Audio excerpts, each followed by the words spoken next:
In a threadbare town at the end of the war, a hungry soldier knocked on a door. Pardon me, madam, I need some food.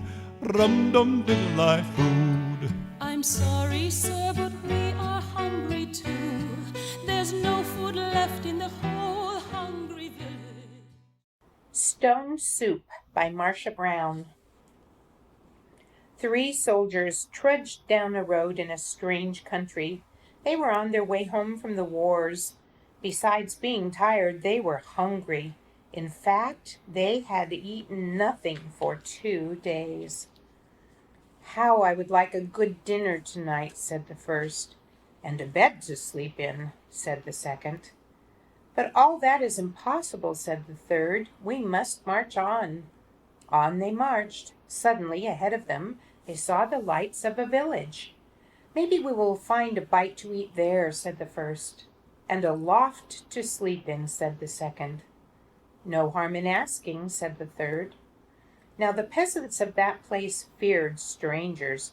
When they heard that 3 soldiers were coming down the road, they talked among themselves.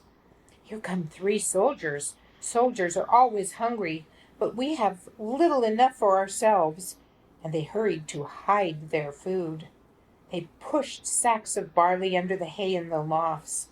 They lowered buckets of milk down the wells. They spread old quilts over the carrot bins.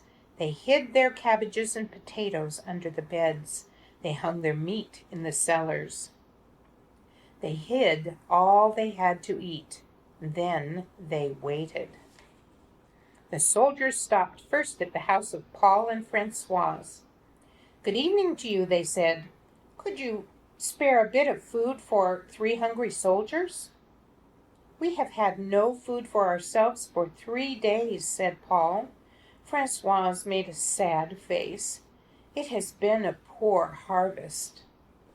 The 3 soldiers went on to the house of Albert and Louise.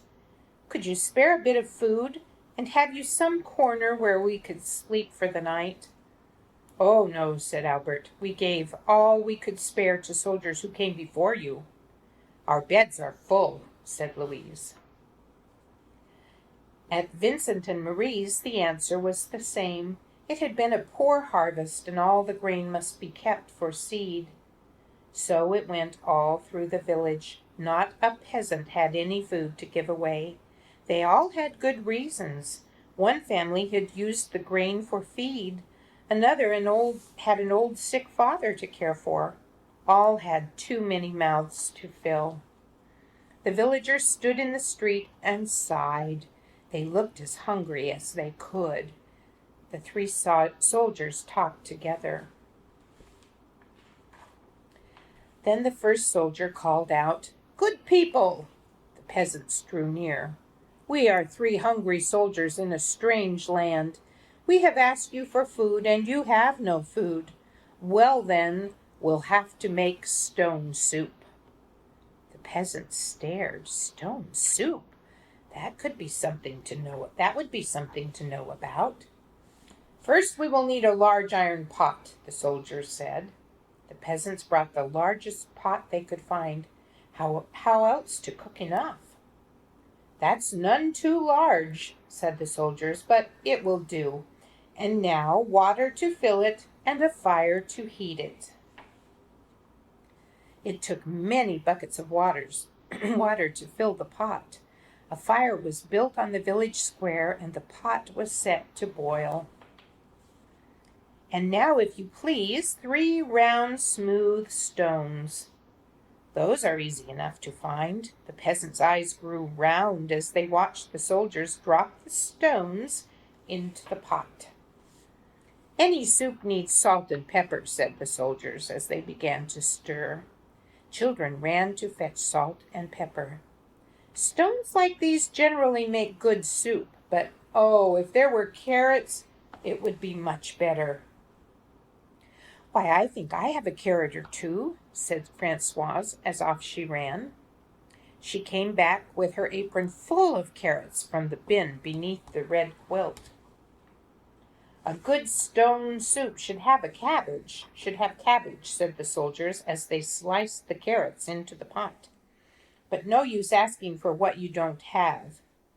I think I could find a cabbage somewhere, said Marie, and she hurried home. Back she came with 3 cabbages from the cupboard under the bed. If we only had a bit of beef and a few potatoes, this soup would be good enough for a rich man's table. The peasants thought that over. They remembered their potatoes and the sides of beef hanging in the cellars.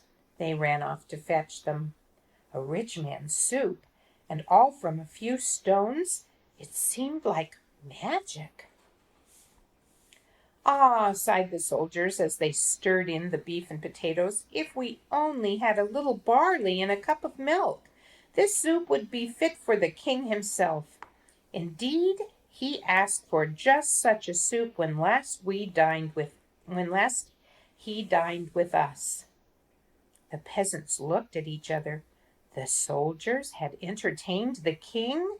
Well, but no use asking for what you don't have, the soldiers sighed.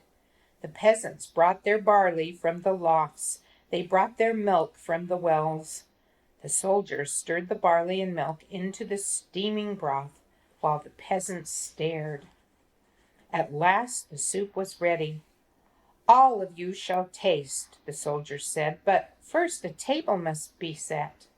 Great tables were placed in the square, and all around were lighted torches. Such a soup! How good it smelled! Truly fit for a king. But then the peasants asked themselves, would not such a soup require bread and a roast and cider? Soon a banquet was spread, and everyone sat down to eat. Never had there been such a feast. Never had the peasants tasted such a soup. And fancy, made from stones. They ate and drank and ate and drank, and after that they danced. They danced and sang far into the night. At last they were tired. Then the 3 soldiers asked, is there not a loft where we could sleep? Let 3 such wise and splendid gentlemen sleep in a loft? Indeed, they must have the best beds in the village. So the first soldier slept in the priest's house. The second soldier slept in the baker's house.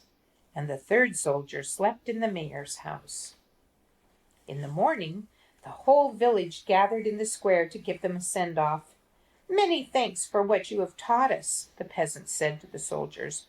We shall never go hungry now that we know how to make soup from stones. Oh, it's all in knowing how, said the soldiers, and off they went down the road.